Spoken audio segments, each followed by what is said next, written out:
주여 주여 내 말 들으사 죄인 오라 하실 때에 날 부르소서. 자, 우리는 성경은 구원을 위한 임마누엘 계획서다. 그 임마누엘 계획 가운데 삼위일체 하나님의 은혜가 있다. 그 은혜를 이야기할 때 우리는 하나님의 은혜의 보좌를 이야기하지 않을 수 없다.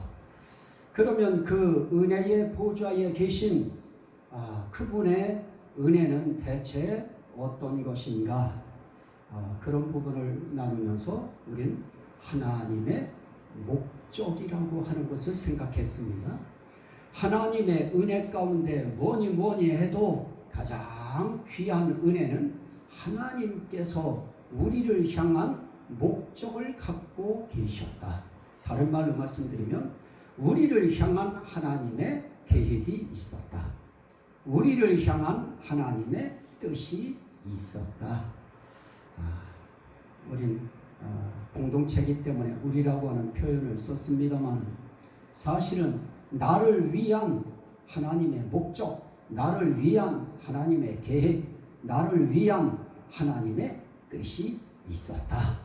그 뜻이 무엇인가 하는 것을 우리는 말씀을 나누면서 우리는 뭐니 해도 하나님이 우리를 위해서 해주신 가운데에 새 영을 주시고 새 마음을 주셔서 새 사람 되게 하시는 것, 새로운 피조물이 되게 하시는 것, 그것도 그냥 새 사람이 아니고 유대인과 이방인을 하나로 묶은 새 사람.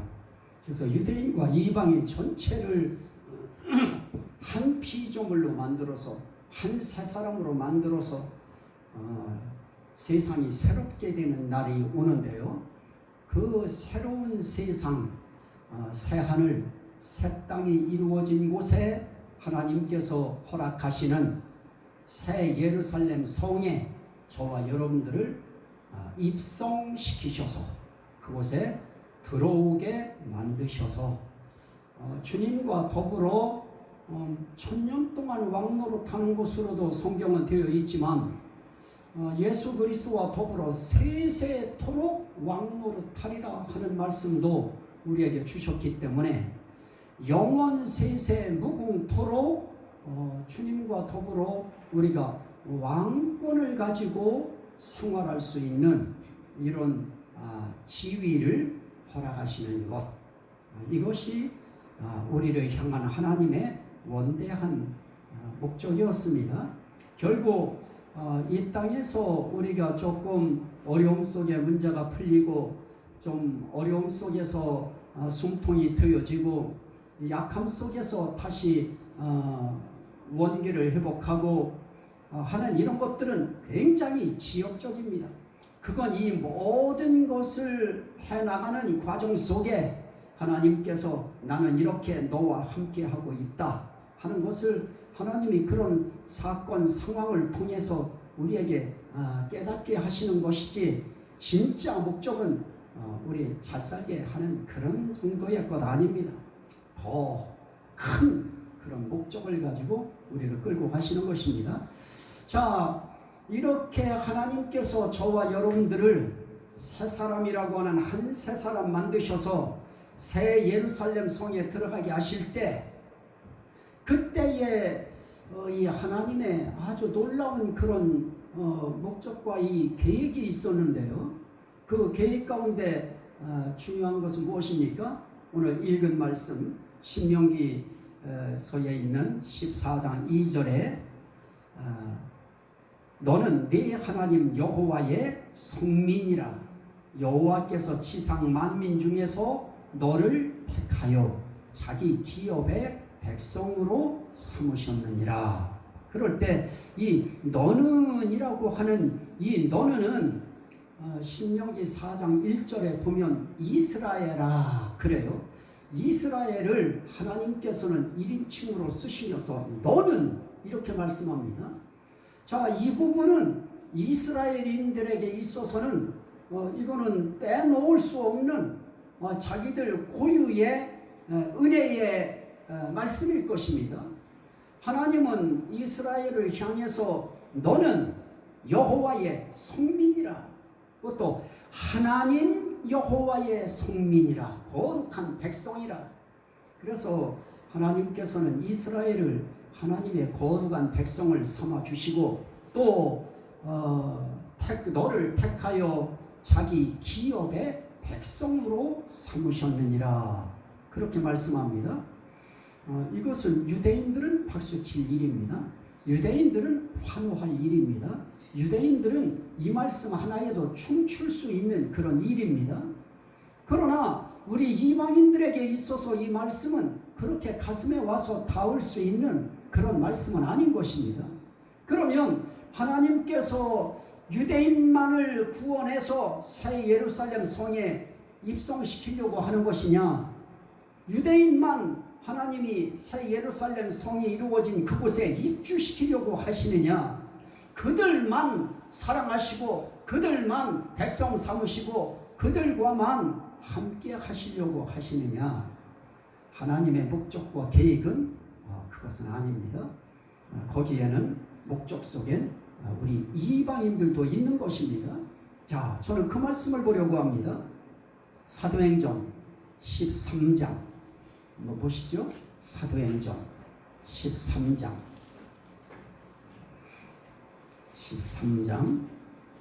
44절부터 48절입니다. 제가 읽도록 합니다.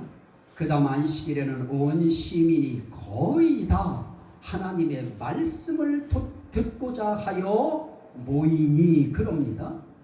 온 시민 거의 다 하나님의 말씀을 듣고자 하여 모이니, 좀 이런 세상이 와야 되는데요. 온 시민은 고사하고 군민만 다 모여서 하나님의 말씀을 듣고자 해도 참 그건 참 대단한 일인데 그게 되어지질 않고 있는 것이 참 아픈 일이죠.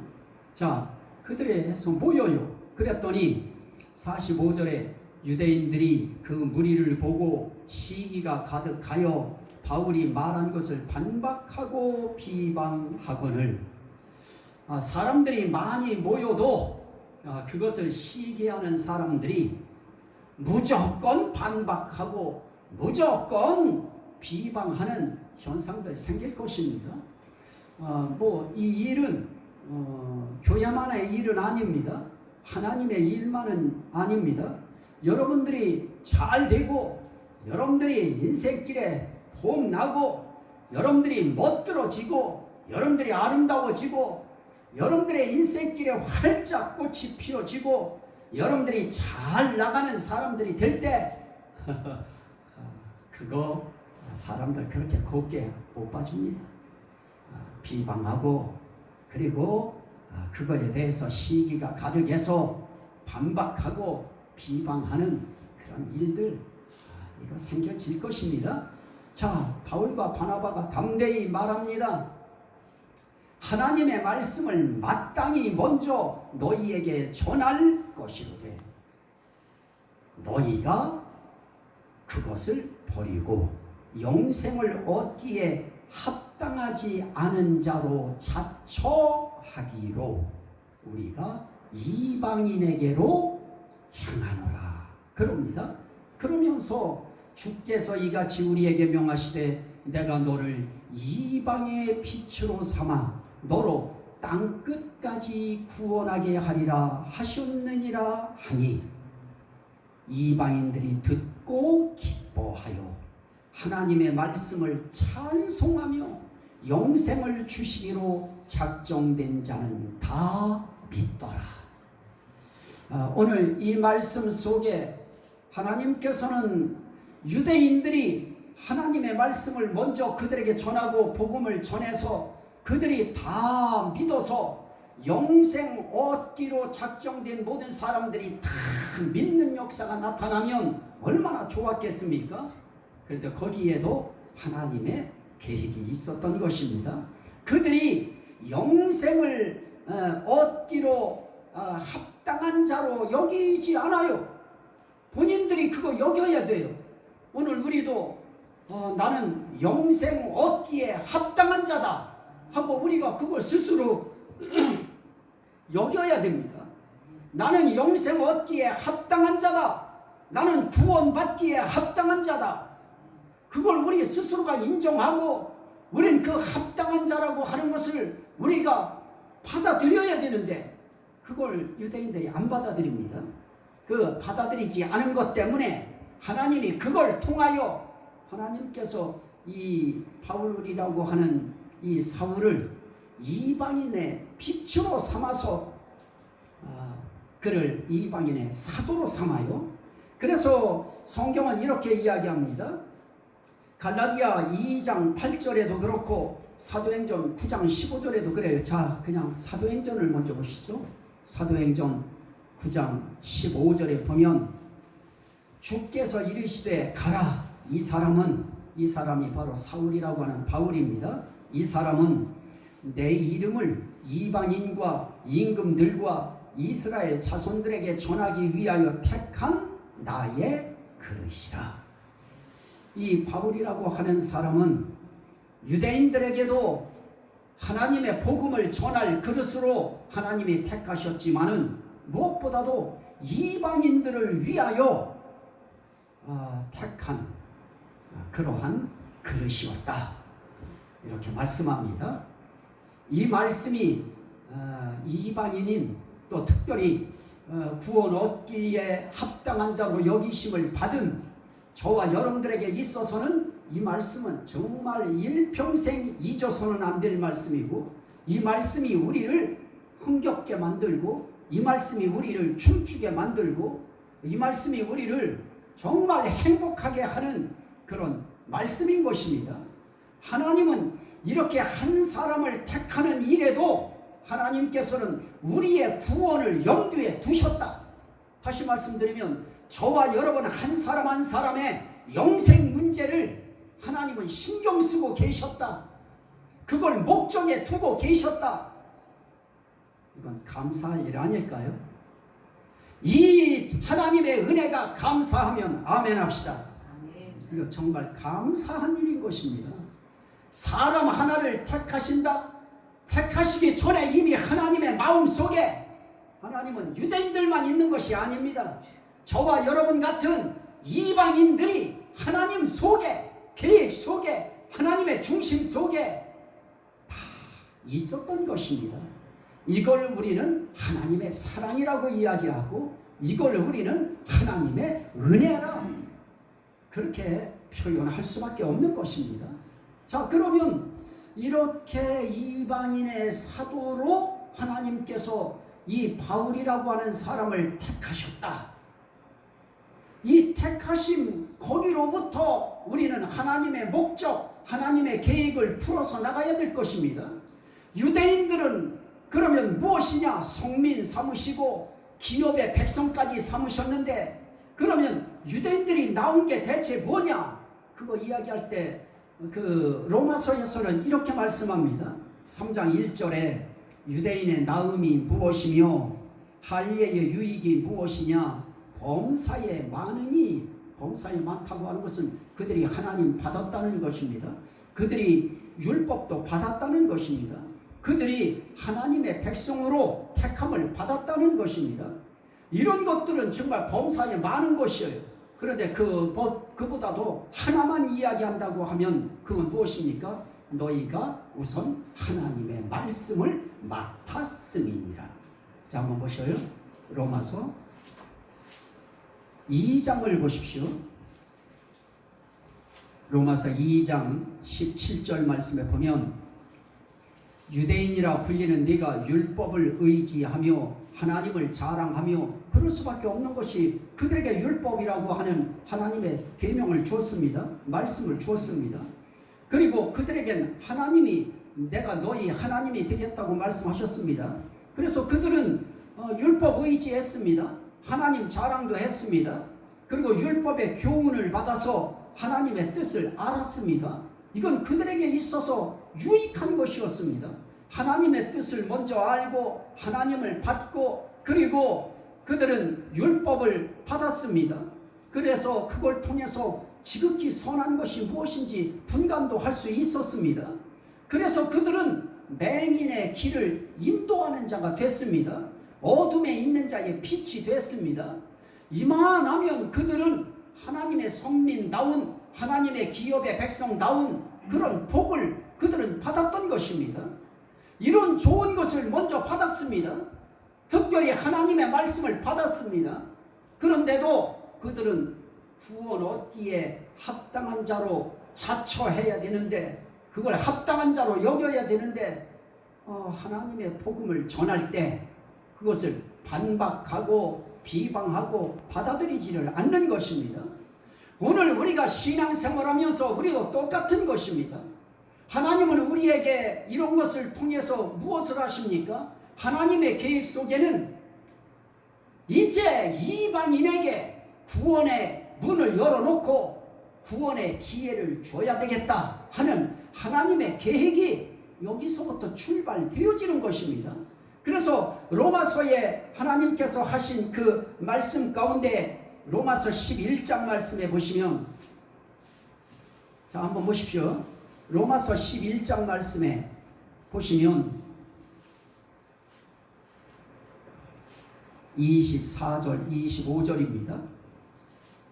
네가 원 돌감람 나무에서 찍힘을 받고 본성을 거슬러 좋은 감람나무에 접붙임을 받았으니 원가지인 이 사람들이야 얼마나 더 자기 감람나무에 접붙이심을 받으랴. 그러면서 25절에 말씀합니다. 형제들아 너희가 스스로 지혜 있다 하면서 이 신비를 너희가 모르기를 내가 원하지 아니하노니 이 신비는 이방인의 충만한 수가 들어오기까지 이스라엘의 더러는 우둔하게 된 것이다.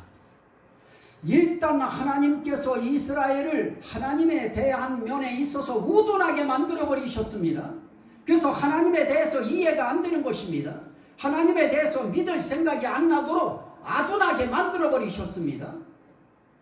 그 이유는 무엇입니까? 하나님의 신비한 계획인데요. 이방인의 충만한 수가 구원받을 숫자로 들어올 수 있도록 그 문을 열어놓으시기 위하여 이제 이스라엘의 구원의 문을 슬며시 닫아 놓으시고 이방인의 구원의 문을 활짝 열어놓으신 것입니다. 그런데 우리한테는 기회가 언제까지입니까? 이방인의 하나님께서 계획하고 계신 그 구원의 숫자가 있습니다. 그 숫자의 충만함이 딱 차는 날, 그때 이제 그 다음 절에 있는 대로 26절의 역사가 일어납니다. 그때 비로소 이제 이스라엘이라고 하는 그들에게 다시 구원의 문이 열려지는데요. 그리하여 온 이스라엘이 구원을 받으리라. 그렇다고 해서 이스라엘 사람 전체가 구원을 받는다고 하는 것이 아닙니다. 하나님께서 그들에게 새 영을 주시고 새 마음을 주셔서 하나님의 말씀을 받아들일 수 있는 믿음이 그들 속에 발생한 사람, 그래서 이제 나는 하나님의 말씀 그대로 예수 믿고 나는 구원받는다는 사실을 나는 인정합니다. 그리고 그렇게 함으로써 내가 구원받게 된 것을 나는 믿습니다 하는 사람들을 구원받게 만드시는 그런 이제 역사가 이루어지게 될 것입니다. 자, 그러면 그렇게 되어짐으로 자, 다시 한번 보셔요. 로마서 9장을 로마서 9장 한번 다시 한번 보십시오. 로마서 9장 21절부터 보십시오. 네가 내게 말하기를 그러면 하나님이 어찌하여 허물하시느냐 누가 그 뜻을 대적하느냐 하리니 이 사람아 네가 누구기에 감히 하나님께 반문하느냐 지음을 받은 물건이 지은 자에게 어찌 나를 이같이 만들었느냐 말하겠느냐 토기장이가 진흙 한 덩이로 하나는 귀 있을 그릇을 하나는 천이 있을 그릇을 만들 권한이 없느냐 만일 하나님이 그의 진노를 보이시고 그의 능력을 알게 하고자 하사 멸하기로 준비된 진노의 그릇을 오래 참으심으로 관용하시고 또한 영광받기로 예비하신 바 긍휼의 그릇에 대하여 그 영광의 풍성함을 알게 하고자 하셨을지라도 무슨 말을 하리요 하면서 24절에 이렇게 말합니다. 이 그릇은 우리니 곧 유대인 중에서뿐 아니라 이방인 중에서도 부르신 자니라. 이게 중요한 것입니다. 하나님의 의도와 계획 속에 유대인들만 부르시는 것이 아니고 이방인 가운데서도 부르신 자들이 있다. 그래서 성경은 뭐라고 말씀합니까? 호세아에 그래 말씀한 것처럼 내 백성 아닌 자를 내 백성이라 사랑하지 아니한 자를 사랑한 자라 부르리라. 너희는 내 백성이 아니라 한 그곳에서 그들이 살아계신 하나님의 아들이라 일컬음을 받으리라. 이게 중요한 것입니다. 자, 이렇게 하나님께서 유대인들 뿐만 아니라 이방인 가운데서 부르신 자들, 이런 자들에게도 하나님은 뭐를 주시려고 하느냐? 구원의 충만한 숫자 속에 가입시키시려고, 등록시키시려고 하나님께서 바울이라고 하는 이 한 사람을 택하셔서 이방인의 사도를 삼으셨다. 이방인의 목사를 삼으셨다. 이방인의 목자 삼으셨다. 이방인의 일꾼 복음 전하는 자를 삼으셨다 하는 이것은 하나님의 놀라운 계획과 신비한 계획인 것입니다. 그걸 성경은 경륜이라 그런데 하나님의 오묘한 계획의 이 뜻을 우리 각자가 헤아려서 안다고 하면 지금 예수 믿고 얼마나 믿으면 구원받을 수 있는 이방인들에게 구원의 문이 활짝 열려져서 일단 하나님의 나라 천국에 들어갈 수 있는 길을 이걸 확보를 했다고 하는 이 사실 자체만 해도 우리는 너무너무 귀한 은혜를 우리는 입은 것입니다. 이렇게 되어진 사람들을 뭐라고 하느냐? 하나님의 권속이라. 에베소서 2장에서는 그렇게 말씀합니다. 너희는 이제 외인이 아니다. 너희는 이제 하나님의 권속이라. 하나님의 가족이 됐다 하는 것입니다. 따라합시다. 나는 하나님의 가족이다. 자, 하나님의 권속이 되어진 것입니다. 이 하나님의 권속이 되어졌다고 할 때 우리는 우리 자신들에게서 침해당하고 있는 그런 모든 것에 대해서 우리는 권리를 주장할 수 있는 신앙이 일어나게 되어지는 것입니다. 나는 이제 하나님의 권속이 됐고 하나님의 가족이 됐고 하나님의 식구가 됐는데 내가 사탄이 흔드는 채찍에 내가 상처나는 일, 그 사탄의 장난질에 내 환경 속에 파도치고 어려움 당하는 일, 이런 거에 내가 하나님을 원망하지 아니하고 나는 이제 하나님을 의지하고 나는 그 믿음을 가지고 그 모든 일에 대하여 나는 자신 있게 선포하겠다. 하나님의 권속으로, 또 그것을 상속자라고 말해요. 히브리서에서는 나는 이제 하나님의 상속자가 됐으니 이제 나의 권리를 선포하리라.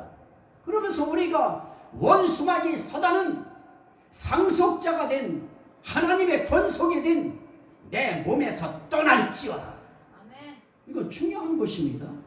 우리 신앙생활하면서 내 가정이라고 하는 내 환경에 더럽고 악한 영들의 장난은 이제부터 멈출지어다. 그래서 그들로 인하여 파도치는 풍랑이는 이 환경으로 인하여 우리가 얼마나 멀미나는 인생을 살고 있습니까? 우리가 얼마나 힘든 삶을 살아가고 있습니까? 우리가 얼마나 고통스러운 삶을 살아가고 있습니까?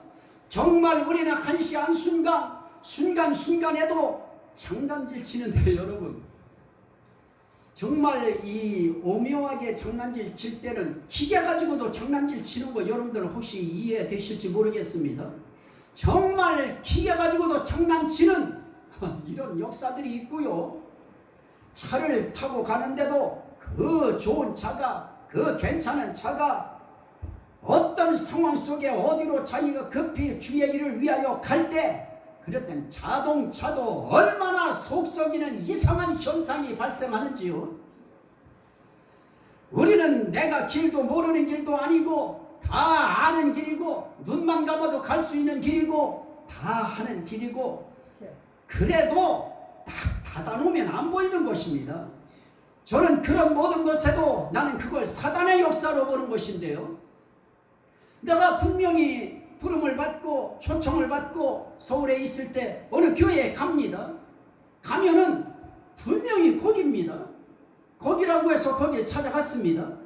그런데도 아무리 동서남북 사방을 바라봐도 다른 곳은 다 눈에 들어오는데 그 가까이에 있는 그곳은 눈에 안 들어오는 것입니다. 그때 제가 할 수 있는 일이 무엇이겠습니까? 시간은 촉박한데, 이제 시간은 다 됐는데, 이제 내가 강단 올라갈 시간이 다 됐는데 어떻게 합니까? 지금은 핸드폰이라도 있으니까 막 전화를 해서 알 수 있겠지요. 기도할 수밖에 없는 것입니다.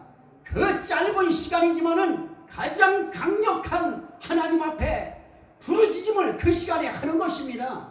사람 창피한 게 어디 있습니까? 그럴 때 하나님, 여기까지 왔는데 못 찾겠습니다. 어떻게 합니까? 지금 밤은 깊었고 지금 제가 들어가야 되는 시간입니다. 하나님, 교회가 대체 어디입니까? 가르쳐 주십시오.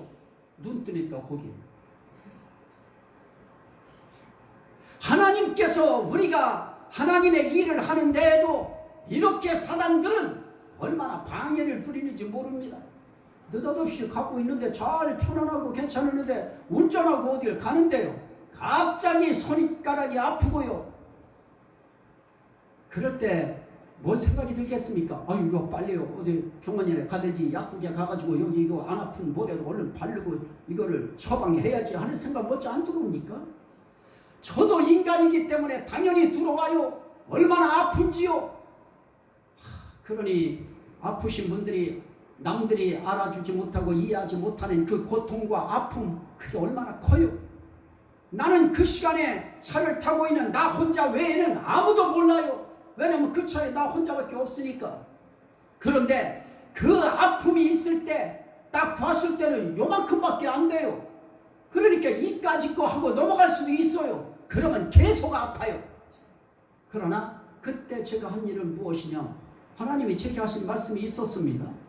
네가 누군가에 위하여 기도해서 그의 병을 네가 치료하려고 하면 먼저 내 몸의 병을 위하여 네 병부터 치료하거라. 다시 말씀드리면 무엇입니까? 네가 네 몸에 난 병이 있을 때, 네 문제가 있을 때 네가 그것이 나을 때까지 기도하라는 것입니다. 그래야 그 믿음을 가지고 다른 사람도 위하여 기도할 수 있는 그 믿음이 일어난다는 것입니다. 그래서 그것이 생각나면 저는 바로 그때부터 바로 이거 놓고 운전하면서 예수의 이름으로 치료될지어다. 나는 하나님의 자녀다. 여기에 아파야 될 하등의 이유가 없다. 기도하는 것입니다. 그러다 보니까 아픈 기색이 없어서 잊어버렸습니다. 그랬더니 내가 집사람한테도 내가 보여줬어요. 왜냐하면 흔적을 보여줘야 되니까. 이거 보라고. 희한하다. 이런 일들이 한두 가지가 아니에요. 그래서 저는 하나님 앞에 어떤 일이 생겨질 때 그냥 먼저 기도하는 것입니다. 왜냐? 나는 이제 하나님의 권속이 됐습니다. 하나님의 가족이 됐습니다. 상속자가 됐습니다. 하나님 자녀 된 것입니다. 하나님의 자녀되는 권세 받은 것입니다. 그러면 자녀된 권세로 우리에게 와지는 정말 사단의 그림자 같은 우리 인생길에 아픔을 주고 고통을 주고 파도치게 만들고 흉흉하게 만드는 이런 모든 일들을 향해서 우리가 할 수 있는 일이 무엇입니까? 기도하는 것입니다. 하나님 앞에 붙들고 기도하고 하나님 앞에 애원하며 기도하고 하나님 앞에 기도하는 것입니다. 믿고 기도하는 것입니다. 이렇게 우리는 그 믿음, 이제 그거를 우리가 발생이 돼야 되는데요. 하나님의 권세가 이렇게 임하여 하나님의 권속이 되어지고 하나님의 상속자가 되어지는 이런 사람들, 그들을 향하여 누가복음 13장 29절은 이렇게 말합니다. 사람들이 동서남북으로부터 와서 하나님의 잔치에 참여하리라. 이제 유대인들만 하나님의 잔치 참여하는 것이 아니고요, 동서남북 그 어디에 있는 나라의 백성이 되었든지 믿음을 가진 자들이 하나님 나라의 잔치에 참여하는 그런 길을 열어주신 것입니다. 또한 말씀을 보면 요한복음 10장 16절 말씀입니다. 또 이 우리에 들지 아니한 다른 양들이 내게 있어. 이스라엘이라고 하는 그 우리 속에 들어있는 이스라엘 양들만 예수님의 양이 아닙니다. 이 우리에 들지 아니한 다른 양들이 내게 있어 내가 인도하여야 할 터이니 그들도 내 음성을 듣고 한 무리가 되어 한 목자에게 있으리라. 이 한 무리가 한 세 사람 되는 그 무리를 이야기하는 것입니다. 그래서 그 부분에 대해서는 에베소서에서 아주 잘 표현을 했습니다만은 이제 거기까지는 지금 제가 시간상 그렇고요. 자, 저는 이 말씀 드리려고 하는 것입니다. 우리는 외인 같은 자들이었습니다.